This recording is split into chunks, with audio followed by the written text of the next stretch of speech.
Olá, torcedores são paulinos. Sejam bem-vindos ao canal Nação São Paulo. Se inscrevam para nos apoiar e para não perder nenhuma atualização do São Paulo, o maior clube do Brasil. Se inscreveu? Então agora sim, vamos à notícia. De Libertadores, o torcedor de São Paulo já acordou com aquele friozinho na barriga gostoso, né? Porque o torcedor de São Paulo tem grandes lembranças da Libertadores, embora faz tempo que isso não acontece. Mas hoje o São Paulo estreia na fase de grupo contra o Talleres. Então, 9h30 da noite, você torcedor de São Paulo e você torcedor dos outros clubes, obviamente, vai ver aqui na tela da Globo. Inclusive, eu já trago informações de São Paulo, bota o campinho aqui pra mim. Esse é o provável São Paulo para enfrentar o Talleres hoje, hein? Então, com Rafael, Arboleda e Alan Franco na zaga, na lateral direita, Igor Vinícius, esquerda, Wendel. Aí o meio vem com Alisson, Luiz Gustavo, Oscar, que tá de volta, graças a Deus, né, São Paulino? Luciano, Caleri e Ferreirinha, que entra no lugar do Lucas, que tá machucado. Porém, tem um adversário muito forte, muito grande nessa partida de hoje, que é o quê? A zica. O São Paulo nunca venceu lá em Córdoba e quem conta essa história pra gente é o Edgar Alencar.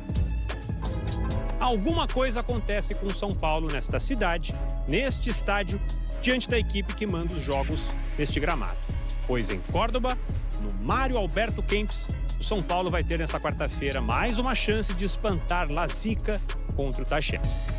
Neste belo estádio, construído em 1976, mas já amplamente reformado algumas vezes, o tricolor ainda busca um final feliz. A lembrança mais amarga talvez seja a de 2022, final da Copa Sul-Americana. No lugar do Talleres, o Independiente Del Valle, mas foi nesse estádio também. Na última visita, derrota aí sim para o Clube Atlético Talleres por 2-1, foi há praticamente um ano, no dia 4 de abril de 2024. Considerando o Libertadores da América e a extinta Copa Mercosul, já foram 3 partidas contra o Talleres em Córdoba, com 2 derrotas e um empate. Não é só a forma de jogar, é a torcida, diz este torcedor. Pablo acrescenta que o time pode não estar muito bem no campeonato local, mas que em competições internacionais, o Talleres muda. Na loja oficial a gente ainda não encontra a camiseta dele, mas tem jogador novo, atacante brasileiro nesse elenco do Talleres que pode dar trabalho para o São Paulo. Apresentado com samba e pandeiro, Rick, ex-Ceará, que estava na Bulgária, foi a contratação mais cara da história do Talleres, o equivalente a mais de 37 milhões de reais. Muito bem. Pablo diz que ele deu uma dinâmica muito boa para a equipe. Uma dinâmica muito boa ao equipo. É também o que se espera que Oscar ofereça ao time do São Paulo no seu retorno depois de uma lesão na coxa esquerda. Estava sorridente na chegada a Córdoba. O hotel é o mesmo do ano passado, mas que alguma coisa diferente aconteça ao São Paulo desta vez. Nessa localidade aqui no centro de Córdoba. Eu já vim 2 vezes aqui, vim em 2019. São Paulo não se deu bem na pré-Libertadores, perdeu para o Talleres por 2-0. E hoje à noite, em meio a esse feriado, no estádio Mário Kempes, que tem capacidade para 57 mil pessoas, foi inaugurado em 76 para a Copa de 78, foi reformulado em 2011. Aqui jogam, além do Talleres, o Belgrano, que está na primeira divisão, o Instituto Córdoba, que tem seu estádio, mas joga lá também na primeira, e o Racing de Córdoba. São os 4 times da cidade. O Racing está numa divisão abaixo. Então hoje a gente vai ter uma presença de público muito legal.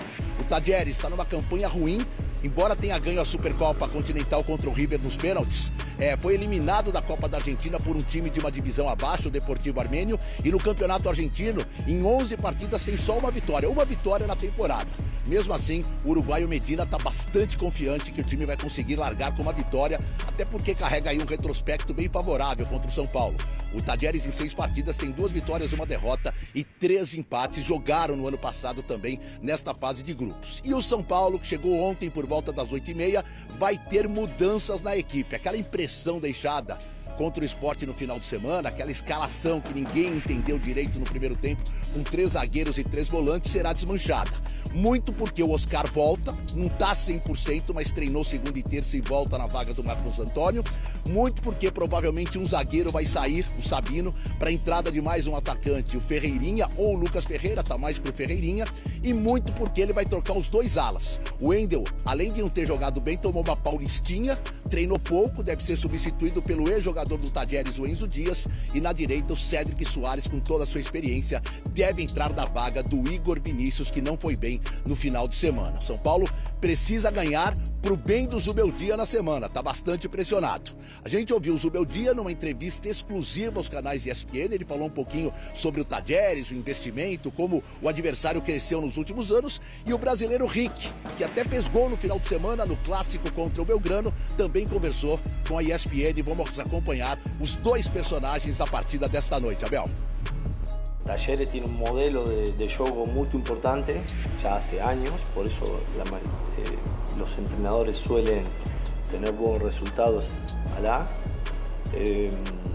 Libertad tiene inversión, jugadores de mucha experiencia, calidad, y Aliança es un equipo el más popular de Peru. Para mim vai ser muito bom, vai ser um privilégio estrear contra o São Paulo, é um time brasileiro, eu já conheço mais ou menos como é que é, e aqui também vai estar um caldeirãozão, né? E vamos para cima, vamos fazer o que a gente vem fazendo nos últimos jogos, não fugir da nossa característica de jogo, e eu creio que vai ser um jogo muito bom aqui, um jogo espetacular. Muito bem, para deixar com vocês, e fico aqui à disposição, Abel, o Lucas Moura é o grande desfalque do São Paulo, e eu já vou adiantar para vocês. Não joga domingo contra o Galo, não joga quinta-feira que vem contra o Aliança Lima e não joga no outro final de semana contra o Cruzeiro. Serão pelo menos mais 4 partidas. E talvez na Semana Santa, no jogo de meio de semana contra o Botafogo, seja um jogo pra gente visualizar, pensar na volta do Lucas. Ou então, só contra o Santos, no final de semana também da Semana Santa, no Clássico Paulista do Campeonato Brasileiro. Tudo isso devido ao joelho ter batido no campo do Allianz Parque. O jogador perdeu várias partidas e vai perder mais algumas ainda na sequência, Abel. Garbi, Cicinho e Marcos se dirigissem até lá para avaliar como o São Paulo deve entrar em campo hoje para superar o Tadieres em território inimigo. Tá no ar, cara. Fique à vontade, pode um pro lado, outro pro outro. Sgarbi, vai fazendo as honras da cara. Ó, por que isso? É homenagem ao Ronaldo Frangueiro. Não deixa no Rafael, senão ele vai derrubar o frango. A gente pode, Cicinho, você que é um defensor aqui, pode começar pela defesa, então, né? Aí, ó. Não, a defesa me agrada. A defesa me agrada. É, assim, é uma defesa que tem tido uma regularidade. Com exceção do Igor Vinícius, que, na minha opinião, é uma surpresa, mas vai enfrentar também o Talheres, que o ataque não tem sido o ponto forte. Só pra colocar aqui, eu vou ficar na frente aqui, ó. Do Rebeldia. Do Rebeldia. Assim, o São Paulo poderia entrar em campo hoje se a diretoria do São Paulo tivesse manifestado a respeito de tudo isso que estamos falando, né? Também. Então, se ela tivesse dado uma resposta para nós, torcedores, talvez estaríamos bem mais tranquilos. Mas a equipe, assim, que me agrada para essa estreia. Aqui renovou agora o Rafael, né? Até 2027, grande goleiro. Alan Franco e Arboleda, pra mim, uma das melhores duplas do Brasil na zaga. O Wendel chegou bem também. Enzo Dias, não? Então, o Enzo terminou muito bem o Paulista. Foi um dos principais jogadores na posição. Por isso que eu não sei quem deve jogar. Pra mim, o Enzo, por enquanto, tem que ser titular. E o Igor Vinícius ali disputa com o Cedric, que aí é uma disputa boa também na lateral. Marco Aurélio Cunha, essa defesa aí, goleiro, dupla de zaga e laterais, pra você tá interessante? Eu acho boa. Eu acho só... Temos aqui a vulnerabilidade um pouco do Igor defensivamente, mas ele é muito bom no ataque, ele tem uma boa ação ofensiva. O lateral, o Wendel, também é um bom jogador, a zaga é boa, o Rafael renovando o contrato. Acho que é uma defesa sólida que pode muito bem ajudar o ataque a fazer sua parte. Uma perguntinha, já vai abandonar então aquela história de 3 zagueiros como contra o Sport? Foi assim, começou com 3 zagueiros. Sabino estava nesse time. Isso não acontece para vocês na Argentina hoje? Eu prefiro o time assim. Eu também. Eu prefiro com Libertadores, porque nós estamos falando de 7 jogadores aí bem... postado defensivamente, sim, né? Exato. Que dá. Agora também entra outra questão. Tomara que o São quem Paulo que vai abastecer o nosso ataque? Tomara que os jogadores do São Paulo não estejam vendo vocês falam, porque vocês estão mortos falando do São Paulo. Como mortos? Você assistiu, me aponta o Caleri aí, me aponta o Olha lá aí em cima. Você quer que eu fale então? Chega. Vou cravar. Hoje, tá aqui na câmera aqui. Hoje tem gol do Caleri. Hoje o Caleri faz um gol porque o Caleri é um cara que é muito criticado muitas vezes. tudo bem, tem que fazer mais gols, perdeu o pênalti. Só que é um cara essencial pro time de São Paulo. Quem assiste o jogo sabe, o pivô do Caleri, é um cara que tá sempre ali disputando bolas com a defesa. Não faz gol desde o ano passado. Não, fez sim. Seu Corinthians sofre bastante com ele, aliás. Não, tô falando do seu Mas time, vai ter gol do Caleri hoje. Olha, o Sgarbi já profetizou o gol do Caleri. Marco Aurélio Cunha, um detalhe. Oscar no banco ou titular? Eu espero que ele possa participar do jogo pelo menos por alguns minutos, né? Porque ele dá um toque de qualidade pro time. Mas se ele não tiver boas condições físicas, eu prefiro resguardá-lo pro Brasil, para jogar a segunda partida. Ele e o Lucas fazem falta demais. Como o São Paulo vai fazer uma proposta mais conservadora, jogando com um pouco mais de cuidado por estar jogando fora de casa, eu acho que deixa o Oscar quietinho para se precisar dele, né? E tenho certeza que Luciano e Caleri podem dar essa força ao time sem chilique, né? Sem chilique. Cicinho, Luiz Gustavo, Alisson e Marcos Antônio, caso o Oscar espere no banco, até para ver a necessidade de uso ou não. É um meio-campo confiável? Confiável já é demais para nós, torcedores. Tem uma palavra muito forte. Confiável já é demais. Mas assim, você tem um time, né? 7 jogadores aí, como eu falei, 8 com o Rafael, que dá essa tranquilidade pro Ferreirinha fazer um mano a mano, né? Não ter que voltar tanto. Mas o toque de qualidade seria o Oscar no lugar do Marco Antônio. Chico, dá uma ajuda aí nesse ataque, porque Ferreirinha, Luciano e Caleri. Olha esse trio. O Ferreirinha que foi opção no jogo do Campeonato Brasileiro. O Luciano e o Caleri são jogadores essenciais. Quando você joga fora de casa, eu gosto sempre de ter um ponta, né? Porque aí o espaço normalmente aparece. Eu imagino que o Tagelles vai querer sair pro jogo em algum momento, né? Não vai ficar se defendendo, apesar de talvez entender que o São Paulo seja o favorito no jogo. E né? Agora, o São Paulo precisa jogar mais, né? E eu tô preocupado também com essa meiuca, essa meia articulação aí do São Paulo. Como é que o time chega? Vai ver daqui a pouco ligação direta no ponta ou esperar para jogar no contra-ataque? Eu sei que são jogadores de qualidade, Alisson, Luiz Gustavo e Marcos Antônio. São jogadores de retenção de bola também, mas são mais marcadores, né? Então, se você tivesse a possibilidade, tem a questão física. Se tiver a possibilidade de ter um Oscar no jogo, a bola vai chegar nele e aí sim ele vai conseguir armar o jogo. E tá faltando o Luciano e Caleri no São Paulo. Eles precisam assumir a responsabilidade. É Libertadores, o torcedor gosta, tem representatividade. Então é hoje o dia, rapaziada. Rê, eu prefiro aqui, ao invés de jogar com 3 volantes, 3 jogadores mais defensivos, pra mim o Alisson é um titular absoluto. Luiz Gustavo não é titular, né? Reserva do Pablo Maia, que tá machucado. Eu prefiro entrar com algum meia armador, cara. Nem que seja o Alves jogando aí, que é um... Será um moleque assim na fogueira, já de cara na Libertadores? Então, mas por que não? Por que não? Não tem nem... Porque o Zubeldia não gosta. Isso cadê o Rio, o novo Pelé? Não, então tem que ter mais oportunidade. Mas ali é o Caleri, o cara da posição. Só que por que não entrar... Mas se ele não jogasse com o Caleri, ele não jogaria com o Rian, ele jogaria com o André. Ele jogaria com o André. Eu gosto muito dessa montagem do time. Eu vou explicar pra você. Vai esperar e tem que esperar mesmo. Fechar, proteger a defesa. O Ferreira vai ser utilizado como jogador de válvula de escape, de contragolpe. Ele tem qualidade pra isso. É muito rápido. O Tagelles vai vir pra cima e o Ferreira vai ter quase meio campo pra jogar. Uma escapada, uma enfiada de bola dele que pode ser feita pelo Alisson muito bem, que ele tem essa qualidade também. Não é só marcação Alisson. O Alisson na carreira antes do Dorival jogava mais adiantado. Muito mais adiantado, entendeu? Então o Alisson tem essa qualidade pra fazer essa bola chegar nos homens de frente. Mas vai ser no contragolpe e o São Paulo ganha o jogo. Agora, Everton Guimarães, você que tá acompanhando toda essa resenha, qualidade por qualidade no meio-campo do que eu tô vendo aí, o Oscar é o que mais tem. Se ele puder jogar, eu já sairia com ele, já usaria desde o início do jogo. Me dói profundamente lá ele, me dói muito ter que concordar, mas o Ulisses tem razão. Na questão de manter o Ferreira na frente, por causa do espaço e ser um escape. Nesse ponto, o Ulisses tem razão. Agora, na boa, Rê, na boa, meus amiguinhos são paulinos, prepara o lombo para domingo, hein?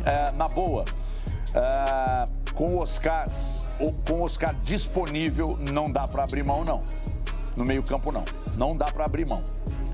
Eu também colocaria para jogo. Agora, o Alisson, você citou aí, Rê, que o Alisson no Cruzeiro, por exemplo, jogava mais avançado, chegou a ser ponta. Foi um cavalo de pau mais bem dado na carreira de um jogador nos últimos tempos que eu tenho visto. Do Alisson virar um volante Um dia foi ponta e virar volante. E é muito bom jogador, encaixou muito bem jogando nesse sistema. Eu não abriria a mão do Oscar no meio-campo e o Ulisses tem razão. Ferreirinha hoje não dá para abrir mão dele também não, porque se tiver espaço, o moleque é arisco e vai para cima. Eu manteria aí, só colocaria o Oscar no meio-campo. Olha, uma pena, né? Uma pena para o São Paulo. E para quem gosta de bom futebol, porque o Lucas, grande jogador, importantíssimo. Mais uma ocorrência de jogadores do São Paulo no campo do Allianz, né? Ele que já não gosta e já falou contra o gramado sintético, acho que agora ele gosta menos ainda. Conhecedor do próprio corpo, né? O jogador tem esse conhecimento. É o Rick, que apareceu ali na tela, que joga no Tadieres, base Grêmio e Ceará. Boa, Mari. Ceará em 2021, dá uma rodadinha e vai pro Tadieres. É chato, ele andou no Ludogorets. É um jogador que foi muito elogiado no empate no final de semana contra o Belgrano, que é o grande clássico da cidade, né? Posição de joga? É atacante. Atacante? É ponta, né? Você falou que ele... Desculpe, Eugênio. Desculpe, rapidinho. Você falou que ele jogou na base do Grêmio e no profissional no Ceará. Base do Grêmio, base do Ceará e profissional do Ceará. Continue, Eugênio, desculpe. Então, ele foi muito elogiado. Ele não é um titular absoluto da equipe, mas fez o gol e foi um diferencial técnico nesse último jogo, o empate. Era um jogo que tinha tudo pro Cacique Medina cair. A cama estava prontinha para ele ser demitido, jogando um clássico local fora de casa, no campo. O jogo foi no campo do Belgrano. E ele conseguiu um empate, então esse empate garante mais um pouquinho de sobrevivência. Então o jogo de hoje vai dizer um pouco mais se ele vai se manter. Lá na Argentina os caras fazem igual aqui? Exatamente igual. Se ganhar, serve e continua. Se não ganhar, não serve mais. A campanha do Tadieres, o Edu já destacou, é ruim. Foi eliminado da Copa Argentina por um time da terceira divisão, nos pênaltis, mas foi. Agora, a única coisa boa que tem esse ano do Tadieres é que eles ganharam... A Argentina tem uns torneios que eles inventam assim, não? Copa não sei das quantas. Supercopa Internacional da Argentina. E foi disputada fora, né? Do Paraguai. Então, porque essa Copa eles inventaram para ganhar o dinheiro lá do pessoal lá em Dubai. Acho que era Dubai ou em Doha. Lá no mundo do petróleo. E aí fizeram lá 1, 2 edições e depois os caras não quiseram mais investir. E essa Copa era para ter sido no ano passado. Ela era referente às campanhas de 2023, mas não aconteceu em 2024. Aí você bota em Assunção e joga. E aí o Tadieres conquistou o primeiro título dele, assim, né? A primeira taça dele, desse nível, embora seja um torneio inventado, ganhando nos pênaltis do River Plate depois de 120 minutos de 0-0. Foi até agora a única comemoração que tem o Tadieres na temporada. Vamos ver a provável escalação do São Paulo, para depois a gente devolver para o Edu Afonso, que essa escalação que a gente traz aqui do provável tricolor, uma apuração do Edu Afonso. É o tricolor de tanta gente, viu, professor Celso? De Pedro Rocha, de Silas Miller e Pita no time maravilhoso comandado por Cilinho, que teve Márcio Araújo com Falcão no banco, por exemplo. É o tricolor de tanta gente. Careca. Nossa. Luiz Beldia, com Rafael, Alan Franco, Arboleda e Sabino, ou Ferreira. Se entrar o Ferreira, não são 3 zagueiros, né? Chamou do esquema. Exatamente, é o Ferreirinha. Cédric Soares, Alisson, Luiz Gustavo e Enzo Dias. O Dias está em casa, né? Como lembrou o Edu Afonso. Muito bem lembrado. Marcos Antônio pode entrar, ou Oscar voltando. Ou Oscar, segundo o Zubeldia. O Zubeldia fala Oscar. Eu me lembrei daquele técnico colombiano que colocava canetinha aqui, que foi técnico da seleção mexicana. O Prof. Osório. Prof. Osório, que ele chamava o Pato de Alexander. Não, Alexander vai jogar, você lembra? Já lembro. E o Oscar é o Oscar pro Zubeldia. Então, Oscar, Luciano e Caleri, que tá devendo o gol também, amigo Edu Afonso. Tá sim, tá devendo, perdeu o pênalti no final de semana. Poucas vezes, Abel, desde a primeira passagem, eu vi a torcida assim, braba com o Caleri. E no domingo a torcida estava brava com o Caleri, porque depois que ele perdeu o pênalti, isso meio que mexeu com o time e com ele. Ele teve uma atuação bem abaixo da média contra o Sport no final de semana. Mas o Caleri tem uma história muito importante nessa Libertadores. Talvez uma história para marcar de vez a sua passagem no São Paulo. Se ele fizer um gol, pelo menos, na Libertadores, um único gol, e se espera muito mais de um atacante com o potencial dele, ele passa a ser o maior artilheiro do São Paulo na história da competição, superando Luiz Fabiano e Rogério Ceni. Então, olha que responsabilidade, olha que possibilidade para o Caleri, até que outro venha e bata esse recorde, conseguir um único gol para superar dois grandes ídolos do São Paulo, Rogério Ceni e Luiz Fabiano. Então, se aposta muito. O time foi muito defensivo, não criou no final de semana, por isso que provavelmente vão acontecer algumas alterações, essas que eu citei, mudança nas alas, o Oscar começando. Só para tentar entender o esquema do Oscar, o problema dele é no posterior, mas não é no principal músculo posterior, é no músculo meio que lateral da perna. Eu não sou um médico para explicar com precisão, mas foi a explicação informal que me passaram. E isso não atrapalha nem no pique, nem na batida da bola. Não é um músculo importante para esse tipo de atividade. Qual é o risco? Pode estourar, mesmo não sendo importante. Se estourar, aí o Oscar fica um bom tempo fora. Por isso, toda a precaução, e não dá ainda para cravar. É uma tendência, mas não dá para cravar que ele começa a partida. Quero agradecer ao amigo Eduardo Afonso, um amigo de longa data e um grande profissional. Sempre bom tê-lo conosco. O mesmo termo que você usou, vou usar aqui. Eu não sou médico, mas recomendo para o amigo um chazinho, mel, própolis, gargarejo, que a Mari lembrou bem, e nada de vinho. No máximo uma tacinha antes de dormir. Se você quiser sair da mesmice da uva Malbec, você pode provar um Cabernet Franc argentino. Meia taça antes de dormir para não piorar essa garganta, isso aí. Tá certo, amigo? Pô, tá fechado. Vou começar agora o primeiro tratamento e vou deixar o segundo, que é melhor, que é mais apetitoso, que é mais saboroso, pra depois da partida, porque amanhã eu volto de viagem e não tenho tanto problema com a voz. Tá combinado assim, Abel? Perfeito. O grande Edu Afonso, ao vivo lá de Córdoba, na Argentina, fazendo esforço, né? Tá com problema ali, mas tá lá, trabalhando ao vivo. Você tá fazendo esforço